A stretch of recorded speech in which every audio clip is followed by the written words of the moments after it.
여러분은 나르시시스트 중에 어떤 유형이 제일 끔찍하신가요? 오늘은 나르시시스트 6가지 유형 중 내현 나르시시스트에 대한 내용을 준비했는데요. 겉으로는 착하고 친절해 보이는 모습 뒤에 숨겨진 실체가 놀라운 내현적 나르시시스트. 이들의 특징과 대처법, 복수 방법까지 함께 알려드릴게요. 저는 심리학 공부를 하면서 내 자신이 아스퍼거와 내현 나르의 성향이 있다고 생각했고 상담 치료도 오래 받았습니다. 저처럼 혹시 내가 내현 나르가 아닐까 궁금하신 분이 있다면 영상 마지막 이야기까지 꼭 들어주세요. 그리고 6가지 나르시시스트 유형이 궁금하신 분은 제 채널에 해당 영상 참고해보세요. 나르시시스트에 대한 최고의 복수 방법 영상도 함께 보시면 더 좋습니다. 그럼 시작할게요. 외현적 나르시시스트와 내현적 나르시시스트는 사실 한 사람입니다. 성공하면 외현 나르의 모습으로 살고 성공하지 못하고 위축되면 내현 나르로 살아가요. 그런데 이들과 관계를 하다 보면 외현 나르보다 내현 나르가 사람을 더 미치게 만듭니다. 왜 그럴까요? 다음과 같은 3가지 특징이 있기 때문이에요. 내현적 나르시시스트의 특징 첫 번째, 이중적이고 피해의식이 많다. 외현적 나르시시스트가 과대망상과 특권의식을 가졌다면 내현적 나르시시스트는 피해망상과 특권의식을 가졌어요. 즉 외현 나르는 나는 특별하고 잘난 사람이니 너는 나를 받들어라 이고, 내현 나르는 나는 엄청 힘들고 불쌍한 사람이니 너는 나를 받들어라 예요. 겉모습은 다르지만 결론은 똑같죠. 내현 나르는 겉으로는 아주 선하고 친절하고 혹은 희생하고 수줍은 이미지이지만 속은 우울하고 짜증과 분노가 많아요. 그래서 밖에서의 이미지와 다르게 가깝거나 만만한 사이에서는 완전히 다른 이중적인 모습을 보여줍니다. 처음에는 착하고 오히려 소심한 듯한 이미지였는데 알고 보면 늘 남 탓, 세상 탓, 뒷담화, 불평불만이 끊이지 않습니다. 그래서 관계가 가까워질수록 그들의 반복되는 이야기에 점점 더 힘들어지고 지쳐갑니다. 힘들어서 그만 듣고 싶어 하거나 거리를 두려 하면 이들의 실체가 드러나죠. 정말 자기밖에 모릅니다. 거절한 내가 무자비하게 상처 준 가해자가 되어 있어요. 진정한 에너지 뱀파이어죠. 내현적 나르시시스트의 특징 두 번째, 수동 공격을 잘하며 질투심이 많다. 내현적 나르는 사회적으로 성공한 외현적 나르보다 자신감은 부족하고 열등감은 더 많아요. 친구도 거의 없고요. 이 친구마저 날 떠나갈까봐 불안해서 질투나 공격도 대놓고 못합니다. 수동 공격을 하거나 은근히 돌려까고 또는 곤란하게 만들어요. 예를 들면 약속에 늦게 온 친구가 피곤해 보여서 걱정이 되니까 너 피곤해 보이네. 무슨 일 있었어? 라고 물으면 이렇게 대답합니다. 지금 내 얼굴이 이상하다고 말하는 거야? 라고 늦어서 미안하다는 말은 쏙 빼고 자기가 기분 나쁘다는 말을 던집니다. 또는 내가 새로운 도전을 해보려고 한다고 말하면 이렇게 말해요. 그거 이미 레드오션이라 쉽지 않을 건데 근데 나 요즘 이거 관심 생겼어.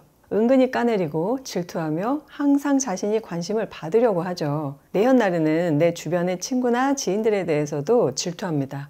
자기와 시간을 많이 보내길 항상 원해요. 그런데 대화 중에 내가 기분 나쁘다고 표현하면 금방 사과하기도 해서 아주 나쁜 사람은 아니라고 생각하게 되므로 의심하는 것이 어렵습니다. 그러나 결정적으로 내가 힘든 순간에 진정한 위로 대신에 오히려 내 속을 후벼 파는 말을 내뱉는 잔인함을 보입니다. 아무리 오래된 관계라도 이런 모습에 정말 소름 끼치죠. 내현적 나르시시스트의 특징 세 번째, 동정심과 연민, 죄책감을 일으킵니다. 외현적 나를 불쌍하게 여기는 건 어렵죠. 대놓고 거만하고 잘난 체 하잖아요. 그런데 내현적 나르는 뭔가 사람들로부터 동정심을 유발합니다. 자주 아프기도 하고요. 관계 초반에 아직 친해지지도 않았는데 과거사를 들먹이며 자신이 얼마나 힘들게 살았는지를 얘기하곤 하죠. 외현적 나르가 대놓고 무시하고 비판하면서 가스라이팅을 한다면 내현적 나르는 동정심과 연민을 자극해서 은은한 가스라이팅을 합니다. 항상 자신의 이야기를 들어줘야만 하고 자신의 입장만 헤아려줘야 하죠. 가족인 경우에는 많이 힘들 수 있는데요. 관계를 끊기 어려우니까요. 내현적 나르시시스트 엄마는 자식에게 자신이 얼마나 힘든 인생을 살았는지 자식 때문에 희생했다는 말을 늘 합니다. 어느 날 자녀가 힘들다는 얘기를 하면 자신이 훨씬 힘들었다는 식으로 자녀의 감정을 무시합니다. 그런 이야기를 듣고 자란 자녀는 엄마의 눈치를 보고 내 감정을 억압하며 살게 되죠. 내현 나르의 말을 들어주지 않거나 거절하면 마치 내가 나쁜 사람이 된 것 같은 죄책감과 연민이 생길 수 있어요. 그래서 결국은 내현적 나르시시스트가 원하는 대로 끌려가게 됩니다. 내현적 나르시시스트의 가장 큰 특징 3가지를 알려드렸는데요. 이런 내현 나르들에게는 어떻게 대해야 할까요? 일단 끊어낼 수 있는 관계라면 손절하세요. 여러분이 아무리 이해심이 많고 공감 능력이 뛰어나서 그들의 말을 들어주고 품어주어도 그들은 본질적으로 바뀌지 않습니다. 계속해서 더 여러분을 이용하려고 할 거예요. 그들이 점점 나를 지치게 만들고 선을 넘는다면 반드시 관계를 정리하세요. 아니면 거리를 확실하게 두세요. 그게 가장 좋은 대처법입니다. 이걸 아는데도 못 끊어낸다면 그건 더 이상 나르시시스트의 문제가 아니라 나의 문제입니다. 그러나 당장 관계를 끊어낼 수 없는 상황이 있겠죠? 그럼 이렇게 복수하세요. 제가 상담에서도 자주 드리는 스킬인데요. 한 귀 스킬입니다. 한 귀로 듣고 한 귀로 흘려버리는 거예요. 어떤 말도 내가 귀담아 듣지 않겠다고 결심하세요. 묵묵히 나르의 말들을 다 진심으로 들으면 안 돼요. 상처받아요. 흘려 들으세요. 나르가 날 은근히 무시하면 그건 네 생각이야 라고 선을 긋고, 그들이 불편한 감정을 표출하면 그건 네 감정이야, 내 감정이 아니야 라고 생각하세요. 내가 그 감정에 전염되시면 안 됩니다. 때로 나를 위하는 척 해도 이 사람은 자기만 아는 인간이다 라는 걸 명심하세요. 자꾸 잊어버리는 분들이 계시는데요. 그들은 나를 보호해주지 않아요. 내가 나를 보호하는 게 복수의 첫 단계입니다. 그 다음에는 여러분이 능력과 경제력을 갖추시는 데 모든 노력을 집중하세요. 내 분야에서 성실하게 노력하세요.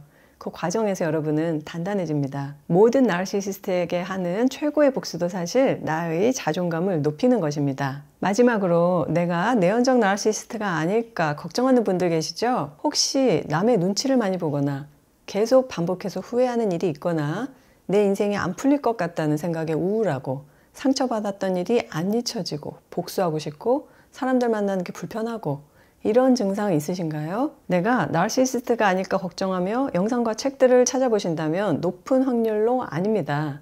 진짜 나르시시스트는 자아성찰을 하지 않습니다. 스스로 어떤 부분이 걱정되고 염려된다면 지금 여러분이 우울하거나 마음의 스트레스가 많아서일 수 있어요. 정말로 과거의 상처가 치유되지 않아서 나의 장점이 드러나지 않고 단점이 드러나고 있는 상황일 수 있어요. 내가 나르가 아닐까 진짜 궁금하시면 상담을 받아보세요. 저도 제가 아스퍼거 성향의 내연적 나르시시스트인 줄 알았는데 오랜 상담과 공부 끝에 많이 변화하고 성장했거든요. 단점은 완화되고 장점은 살아납니다. 나의 장점과 가능성을 찾게 되면 삶이 달라지더라고요. 여러분도 이런 걱정이 있다면 더 나를 건강하고 단단하게 만들어 보세요. 저는 언제나 여러분의 성장과 변화를 응원하고 있습니다. 시청해 주셔서 감사합니다.